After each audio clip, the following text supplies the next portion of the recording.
for those of us that are struggling right now or feeling like we're living in difficult times, I do think it's important to go back and to realize that, when Lyndon Johnson taught school, he taught in a Mexican school. That was what they called it. That's what it was. That was who the school was built for and who was allowed to go there, people of Mexican descent. And we have come an extremely long way. And, it feels like a slight period of retrenchment right now, but that's happened before. We've had to sometimes take a half a step back, get repositioned, and then push forward again. It was interesting. I was listening to a program today about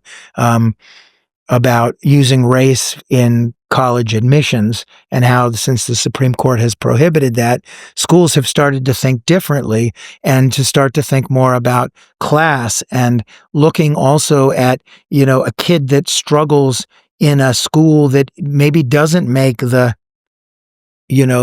great schools list, but excels nonetheless. One of the things that really caught my attention early on when testing started to be misused was that kids that were high flyers in low-income schools were being ignored because the school needed to get the kids in the middle over the bar. I even had a school once when I was the local president of the union call me up. These teachers were furious. They said, they're making us break up our classes for tutoring, and the kids who are like special needs, who are never going to pass the test, they're just sitting them in a corner with a book. And the kids who have passed the test every time and they're sitting them in a corner with the book. They're just trying to maximize their limited resources and direction. The bubble right kids. Yeah. And they're like, this is academic malpractice. But that was what the system was demanding them to do. And it's wrong. And some of the people who make this argument, well, we got to do the testing and there has to be accountability, they want to make it a civil rights argument. For too long, the dark, corners of low, what was Bush's thing, the something of low expectations. And it is true, we have to be on guard for that, right? There was a history of pushing kids of color into the VOTEC programs rather than the college prep programs. We can't go back to that. Although I'll tell you now, some of the school to career stuff is like, these kids are learning coding and like they're going to go become software engineers.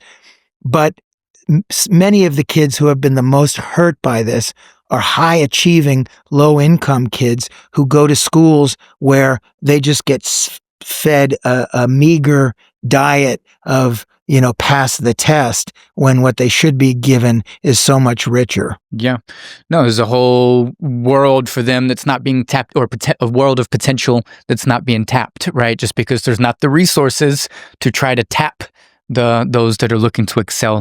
Absolutely. That float on and the top there. If you teach in a school in West Austin, first of all, every parent thinks their kid is gifted and talented, and they are. Every child is gifted and talented in some way. But those parents are in there advocating for those kids. Why isn't my kid in the AP section? Why isn't my kid, and that's good. Parents should advocate for their children. But lower income parents or parents that didn't go to college or don't understand the education system aren't always there to do that. So teachers need to do that. The community needs to do that. What are we doing? Because, man, the first year I taught second grade, I was blown away by how smart these kids were. I don't even know why I was blown away. Like, did I have low expectations myself? I could sit there and go, Ernesto, law school. Delia, medical school. I mean, these kids were so bright.